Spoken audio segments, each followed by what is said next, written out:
कृतौ वन्दे भगवन्तौ पुनः पुनः। ईश्वर गुरुरात्मेति मूर्तिभेदविभागिने व्योमवत् व्याप्तदेहाय दक्षिणामूर्तये नमः। अखण्डं सच्चिदानन्दम् अवाङ्मनसगोचरम् आत्मानम् अखिलाधारम् आश्रयेऽभीष्टसिद्धये। सर्वेभ्यो नमो नमः। भवतां समेषां स्वागतं व्याहरामि। इदानीम् अस्माभिः वेदान्तसारस्य विचारः क्रियते। तो हम लोग वेदांत सार ग्रंथ पर विचार कर रहे हैं। ये वेदांत सार के प्रारंभ में मंगलाचरण के अनंतर उन्होंने उसका अनुबंध चतुष्टय क्रम से अधिकारी विषय संबंध प्रयोजन के उल्लेख के अनंतर उन्होंने कहा इस तरह के जो अधिकारी है, साधन चतुष्टय संपन्न अधिकारी, जो जनन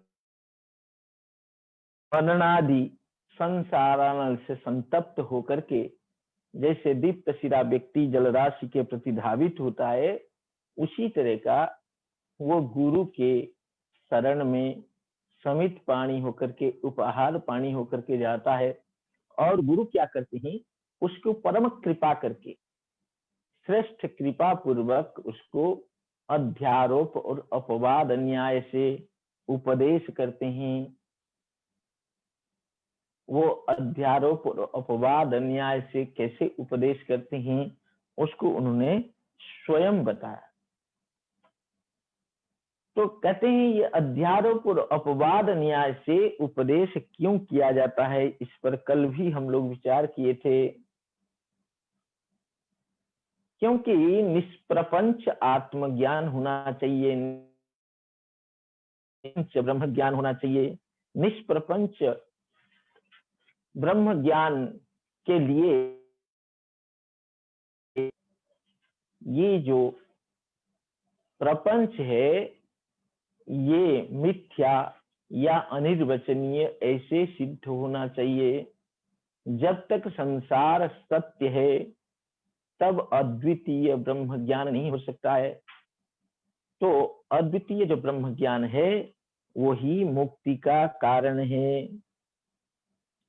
जब तक ब्रह्म सत्यम जगन मिथ्या जीवो ब्रह्मी वना परः इस तरह की स्थिति न हो जाती हो तब तक मुक्ति नहीं होती है।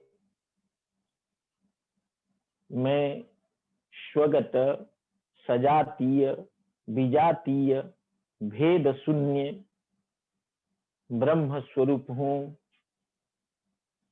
इस तरह का अखंड काराकारी चित्त वृत्ति, मैं नित्य शुद्ध बुद्ध मुक्त स्वभाव सत चित आनंद स्वरूप ब्रह्म हूं, इस तरह का अखंड काराकारी चित्त वृत्ति को विद्या कहते हैं। इससे अविद्या का, अज्ञान का नाश होता है। बिना अज्ञान के नाश हुए स्वरूप प्रतिपत्ति या स्वरूप ज्ञान या ब्रह्म ज्ञान, आत्मज्ञान नहीं होता है। और आत्मज्ञान के बिना दुख की निवृत्ति, आत्यंतिक निवृत्ति, जिसकी चर्चा हम कल कर रहे थे, दुख की आत्यंतिक निवृत्ति नहीं हो सकती है। रीते ज्ञानान न मुक्ति ही, ज्ञान के बिना मुक्ति संभव नहीं है। तो ज्ञान ही मुक्ति का कारण है। वो कैसा ज्ञान है ना, अद्वैत ज्ञान है, अद्वैत आत्मज्ञान। वो अद्वैत आत्मज्ञान सिद्ध होगा जब प्रपंच मिथ्या ऐसे सिद्ध हो।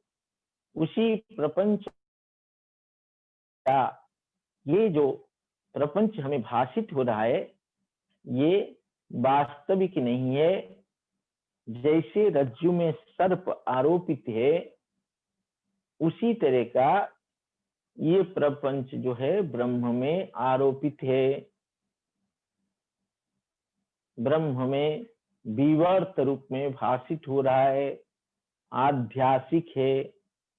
अध्यास माने ब्रह्म जो है ऐसे प्रतीत हो रहा है।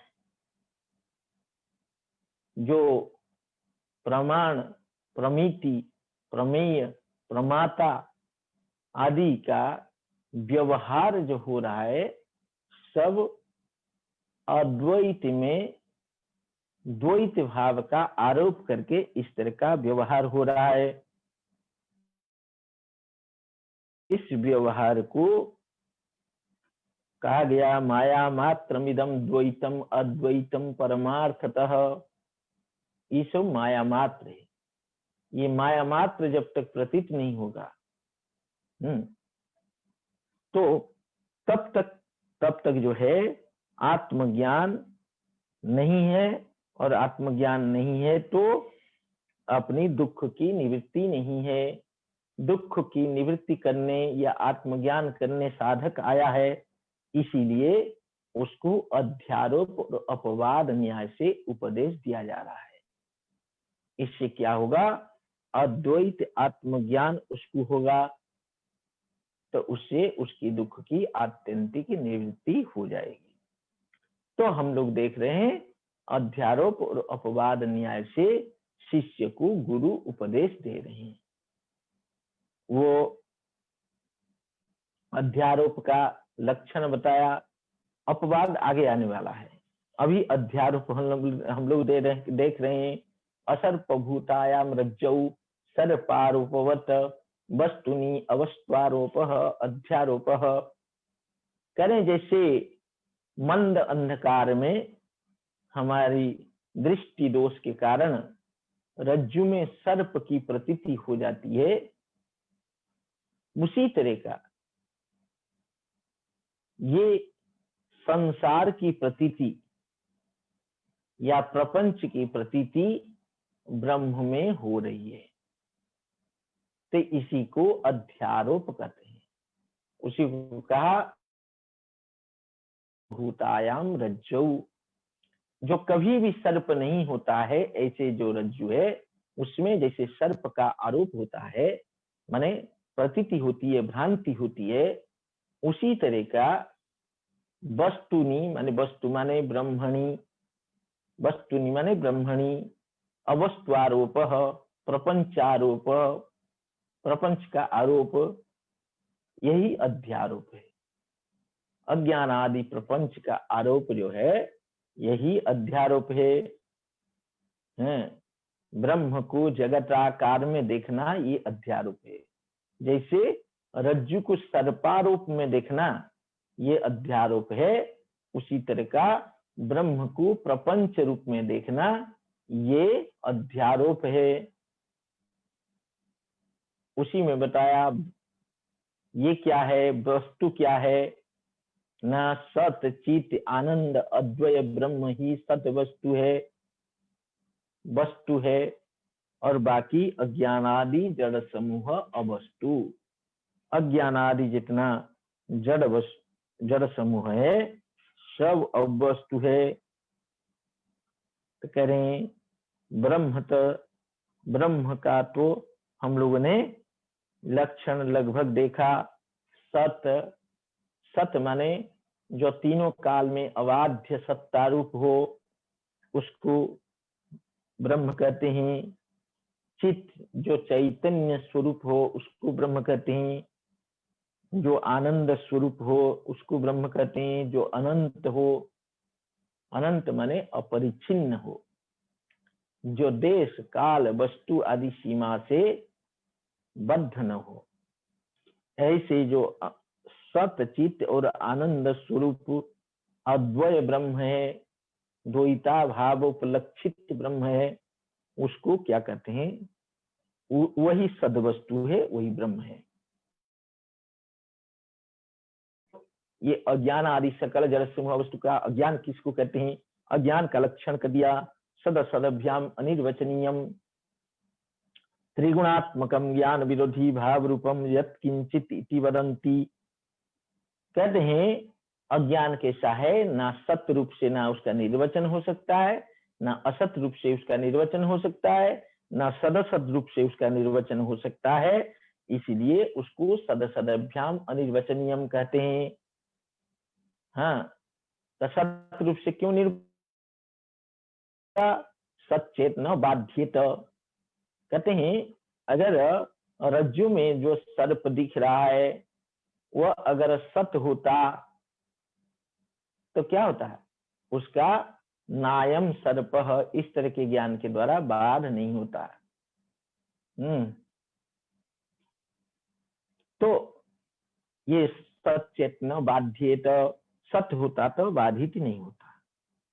और असचेत न प्रतीयेत, असत्य अगर होता तो उसकी प्रतीति नहीं होती, उसका वो दिखाई नहीं पड़ता।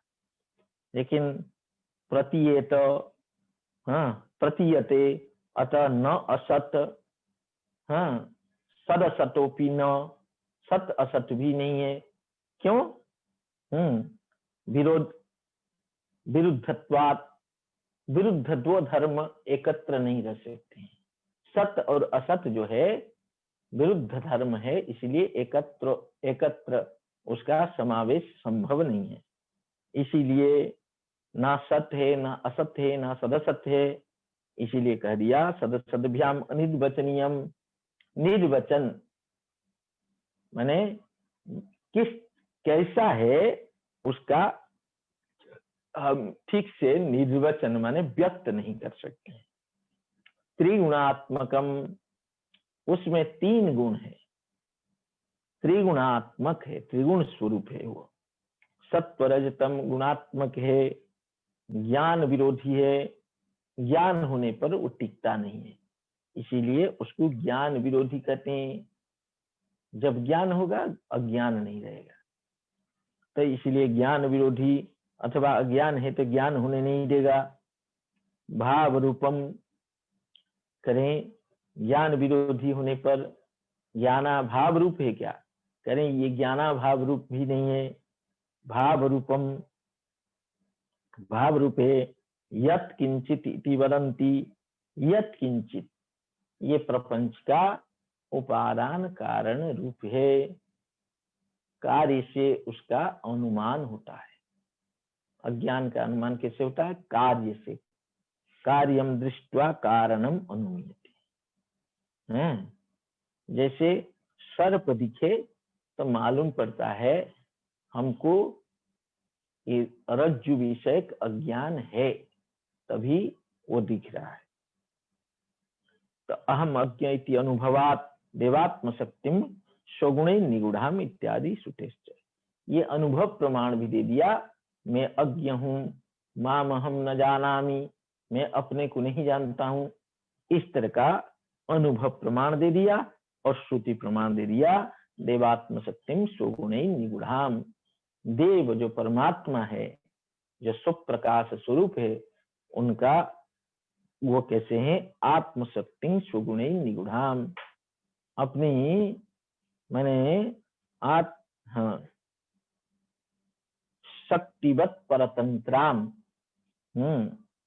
तो शक्ति की तरफ परतंत्रा वो जो माया, स्वगुणी, स्वगुणी माने सत्वरज तम गुणे ही निगूढ़ाम आलिंगिताम से ध्यान योगेन अपश्यन। तो योगी लोग जो है ध्यान योग से ऐसा देखा। इस तरह का श्रुति जो है माया या अज्ञान का कारण प्रमाण है। तो उसके बाद अज्ञान का लक्षण करने के बाद अज्ञान का भेद बता रहे हैं। करें ये अज्ञान का भेद क्यों बताया जा रहा है? अज्ञान ही सब इसका कारण है, मूल कारण समस्त अनर्थ का मूल कारण ये अज्ञान है। तो अज्ञान का भेद इसलिए बताया जा रहा है क्योंकि ये जो हमें प्रतीति होती है, प्रत्येक व्यक्ति अपने को अलग अलग मानता है। राम, श्याम, यज्ञदत्त, देवदत्त सब अपने को अलग अलग मानते हैं। इस संसार में कोई बद्ध होता है, कोई मुक्त होता है, सबका अज्ञान अलग अलग है। फिर हम ईश्वर को भी मानते हैं। ईश्वर जो है सृष्टि स्थिति प्रलय के कारण है और सबके नियंता है, सबके शासन करता है, सर्वज्ञ है, ऐसे भी मानते हैं। और वो सृष्टि स्थिति प्रलय तो करते ही हैं, लेकिन उसका पालन, सृजन, पालन और संहार भी करते हैं। तो इसलिए ईश्वर को मानना पड़ता है। तो ये भेद ईश्वर और जीव का, ये भी भेद को इस तरह का समझने की जरूरत है। ये सब काल्पनिक है, काल्पनिक भेद है। इस तरह का कोई भेद जो एक लक्ष्मण रेखा खींची गई है, इस तरह के नहीं है। वो एक समझाने की प्रक्रिया है। समष्टि अज्ञान जो है, माने व्यष्टि समष्टि भेद से दो भेद किया गया है। तो समष्टि अज्ञान जो है ईश्वर की उपाधि है और व्यष्टि अज्ञान जो है जीव की उपाधि है। इसीलिए इसका दो भेद किया गया है। तो उसको समझने की जरूरत है। उसमें दो दृष्टांत के माध्यम से समझाया गया है। एक कल जैसे हम लोगों ने विचार किया था, एक अवच्छेदवाद चलता है, जो अंतकरणावच्छिन्न जीव है, अथवा ये अविद्यावच्छिन्न जीव है, समष्टि अविद्या से अवच्छिन्न जीव है। और नहीं, समष्टि अविद्या से अवच्छिन्न जो है वो ईश्वर है, व्यष्टि अज्ञान से अवच्छिन्न जो है वो जीव है, इस तरह का।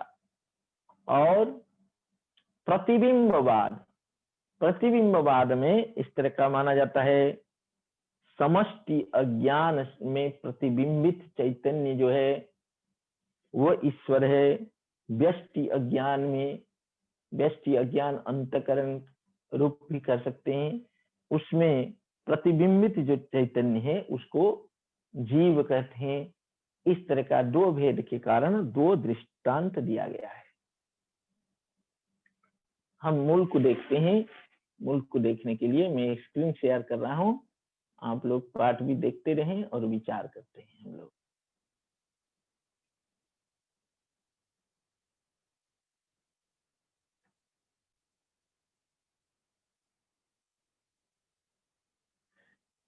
तो हम लोग कल देख रहे थे, इदम अज्ञानम समष्टि व्यष्ट्यभिप्रायेण एकम अनेकम इति च व्यवह्रियते।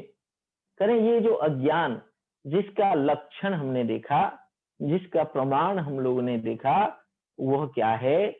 समष्टि अभिप्रायेण एकम इति व्यवह्रियते। ये दो वाक्य है, इसको इस तरह का लगाना, इदम अज्ञानम समष्टि अभिप्रायेण एकम इति व्यवह्रियते और इदम अज्ञानम व्यष्टि अभिप्रायेण अनेकम इति च व्यवह्रियते। तो उसी को एक वाक्य में कह दिया, इदम अज्ञानम समष्टि व्यष्टि अभिप्रायेण एकम अनेकम इति च व्यवह्रियते। तो उसको दृष्टांत से स्पष्ट कर रहे हैं। समष्टि अभिप्रायेण एकत्व व्यपदेश का उदाहरण दे रहे हैं। यथा वृक्षाणाम समष्टि अभिप्रायेण वनम इति एकत्व व्यपदेशः। जैसे वृक्षों के समष्टि अभिप्राय से, सारे वृक्षों को लेकर के हम वन कहते हैं, जंगल कहते हैं, उसी तरह का वृक्षाणाम, वृक्षों के समष्टि अभिप्राय, समष्टि के अभिप्राय से वनम, वनम इस तरह का एकत्व व्यपदेश होता है। वनम ये एक वचन है, इसीलिए एकत्व व्यपदेश। यथा वा, जिस तरह का जलानाम समष्टि अभिप्रायण जलाशय इति, जलों के समष्टि अभिप्राय से जलाशय इस तरह का व्यवहार होता है। तथा ये दृष्टांत हो गया। दृष्टांत का मतलब कुछ मूल चीज को समझाने के लिए कुछ दृष्टांत या उदाहरण दिया जाता है। जो उदाहरण दिया जाता है उसको दृष्टांत कहते हैं, और जिसको समझाने के लिए दिया जाता है उसको दृष्टांतिक कहते हैं या दृष्टांत भी कहते हैं। तो जलानाम समष्टि अभिप्रायण जलाशयति तथा नानात्वेन प्रतिभासमान, करें नाना रूप से प्रतिभात होने वाला जो जीवगत ज्ञानानाम, जीवगत अज्ञानों के समष्टि अभिप्राय से, सारे जीवों के अज्ञान के समष्टि अगर ले लेंगे तो तदेकत्व व्यपदेश, उसका एकत्व माने अज्ञान का एकत्व व्यपदेश होता है। अजाम एकाम इत्यादि श्रुते है, अजाम एकाम लोहित शुक्ल कृष्णाम, इस तरह की श्रुति आती है। अजाम माने जन्म रहिताम, एकाम, एकाम के लिए ये उदाहरण दिया गया। तो इस तरह का उसका भेद दृष्टांत से बता दिया। करें यम समष्टि, यम समष्टि माने अज्ञानस्य यम समष्टि, अज्ञान का ये जो समष्टि है उत्कृष्ट उपाधितया, क्योंकि ईश्वर की उपाधि है, ईश्वर में कोई दोष नहीं है। दोष किसके कारण आता है? उपाधि के कारण आता है दोष। तो ईश्वर में रागादि दोष नहीं है, इसीलिए उनकी उपाधि जो है उत्कृष्ट उपाधि है। अथवा ऐसे भी कर सकते हैं, जो इसी उपाधि के बल से, अज्ञान के बल से वो क्या है, संसार का सृष्टि स्थिति प्रलय, सृजन, पालन और संहार आदि कर्म को करते हैं, इसीलिए उत्कृष्ट उपाधि। यम समष्टि उत्कृष्ट उपाधितया विशुद्ध सत्व प्रधाना, विशुद्ध सत्व प्रधान ये समष्टि है। उसमें सत्व गुण प्रधान रूप से है और तम और रजोगुण गौण रूप से रहता है। एतद उपहितम चैतन्यम, ये तो उपाधि हो गई। उपाधि कहते हैं जिससे संश्लिष्ट होकर के कोई चीज भिन्न प्रतीत होता हो। ये जो चैतन्य है, ये चैतन्य जो है बिल्कुल व्यापक है। व्यापक है का मतलब है ये माने एक ही तत्व चैतन्य है, उससे अतिरिक्त कुछ भी नहीं है। उस चैतन्य जो है, चैतन्य के इसमें अंशांशी भाव यद्यपि नहीं, लेकिन काल्पनिक उपाधि के कारण उसमें अंशांशी भाव करके हम कह रहे हैं एक अंश में ये अज्ञान कल्पित है, एक अंश में अज्ञान कल्पित है। इसका अगर 4 अंश किया जाए तो एक अंश में तो जैसे कहा गया पादस्य सर्वभूतानि त्रिपादस्यामृतं दिवि,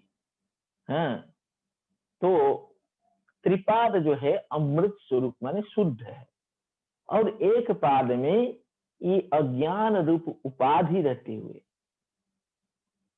अन्य चैतन्य से इसको पृथक कर रहा है।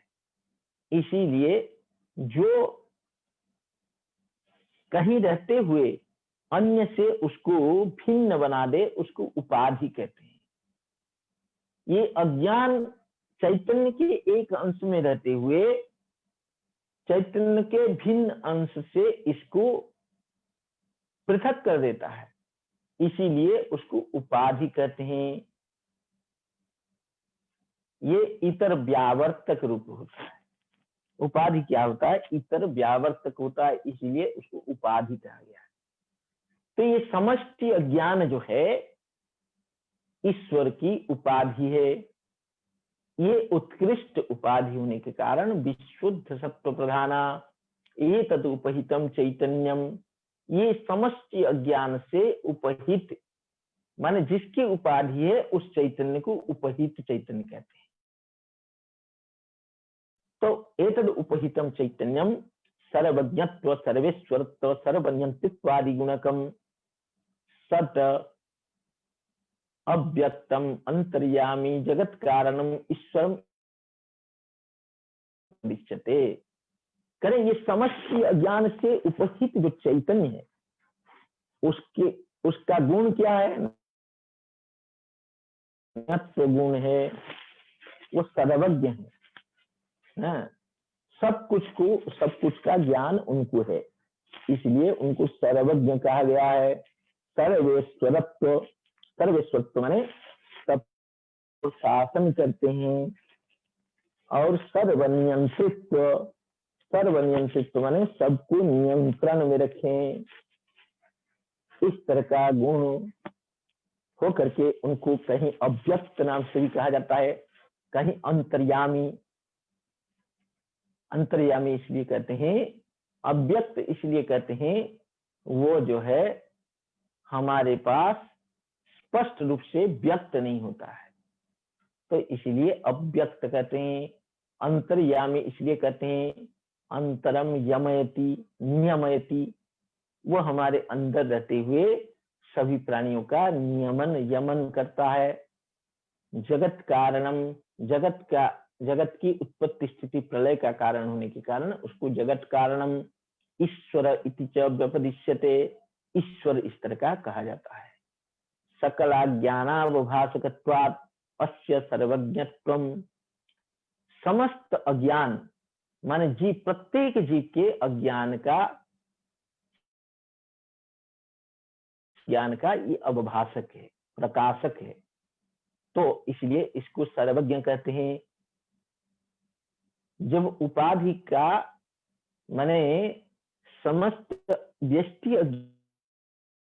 जो है वो जीव की उपाधि है, तो जीव की उपाधि का ज्ञान है, माने जीव का भी समस्त इसका ज्ञान है उसको, तो इसलिए उसको सर्वज्ञ कहते हैं।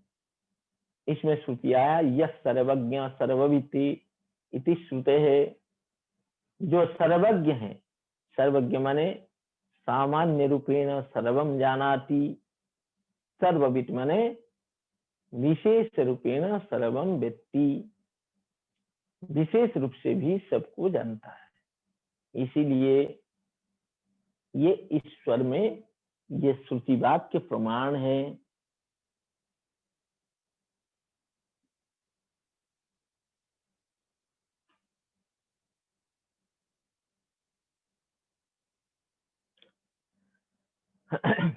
करें ईश्वरस्य यम समष्टि अखिल कारणत्वात् कारण शरीरम आनंद प्रचुरत्वात् कोशवत् आच्छादकत्वाच्च आनंदमय कोशः सर्वोपरमत्वात् सुषुप्तिः।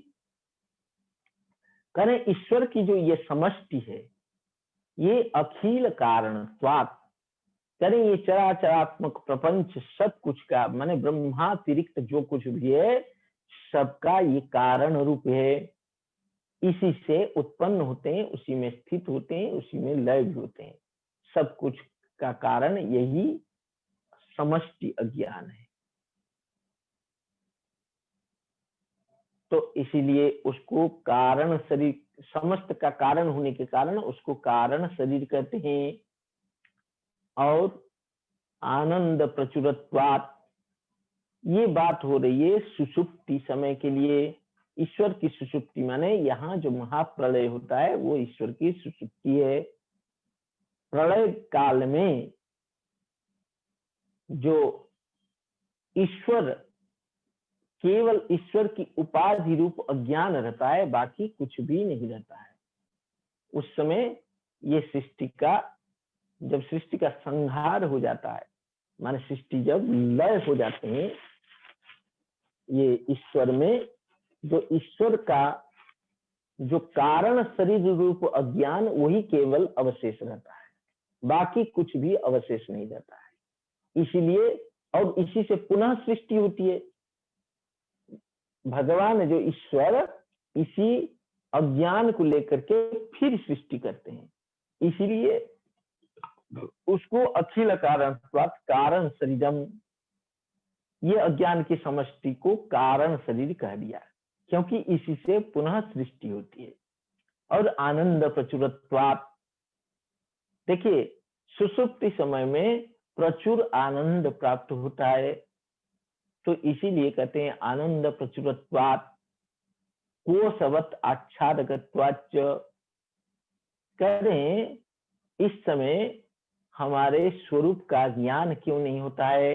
ये आनंद जो है न, ये जो उपाधि अज्ञान है, ये कोश की तरह, जैसे कोश किसी वस्तु को आच्छादित कर देता है, कोश जैसे कोई तलवार का कोश होता है, म्यान कहते हैं, तो उसी तरह का इसको भी आच्छादित, अज्ञान जो है आत्मा को आच्छादित करके रखता है, उसी से क्षण क्षण करके थोड़ा आनंद की उपलब्धि होती है, बाकी हमको अन्य ज्ञान नहीं होता है। तो कोशवत् आच्छादकत्वाच्च आनंदमय कोशः, माने आनंद प्रचुर होता है उस समय में, और कोश की तरह आच्छादित रहता है स्वरूप, इसीलिए उसको आनंदमय कोश कहा। सर्व उपरमत्वात् सुषुप्ति, सब चीज का उपरम उसी में हो जाता है, लय हो जाता है। उपरम माने यहाँ लय, सर्व उपरमत्वात् माने स्थूल और सूक्ष्म का उसमें उपरम हो जाता है, माने उसमें लय हो जाता है, इसलिए उसको सुषुप्ति कहते हैं। अतएव स्थूल सूक्ष्म प्रपंच लय स्थानम इति च उच्यते, तो इसको, ये समष्टि अज्ञान को स्थूल प्रपंच और सूक्ष्म प्रपंच का लय स्थान कहा जाता है। तो ये हो गया समष्टि अज्ञान के विषय में चर्चा। समष्टि अज्ञान और समष्टि अज्ञान से उपहित चैतन्य की बात, समष्टि अज्ञान उपहित चैतन्य ईश्वर है, उनके स्वरूप की चर्चा कर दिए। अब व्यष्टि अज्ञान की चर्चा करते हैं। यथा वनस्य व्यष्ट्यभिप्रायेण वृक्षा इति अनेकत्व व्यपदेशः, करें वन के व्यष्टि अभिप्राय से, वन के अगर एक एक अंग या एक एक उसके वृक्ष को देखा जाए तो कहेंगे वृक्षः इति अनेकत्व व्यपदेशः, उस समय कहेंगे वृक्षाः, बहवः वृक्षाः सन्ति, तो वृक्षाः इति अनेकत्व व्यपदेशः, अनेकत्व व्यपदेश होता है। और यथा जलाशयस्य व्यष्टि अभिप्रायेण, जलाशय के व्यष्टि अभिप्राय से जलानि इति, जलानि इस तरह का बहुवचन का प्रयोग होता है। हाँ, तो तथा अज्ञानस्य व्यष्टि अभिप्रायेण, अज्ञान के व्यष्टि अभिप्राय से, व्यष्टि अभिप्राय से करने का मतलब प्रत्येक व्यक्ति का, प्रत्येक मनुष्य या प्रत्येक जीव का अगर अज्ञान को अलग अलग करके देखेंगे तो ये व्यष्टि अभिप्राय से कहा गया। तद अनेकत्व व्यपदेश, उसका अनेकत्व व्यपदेश होता है।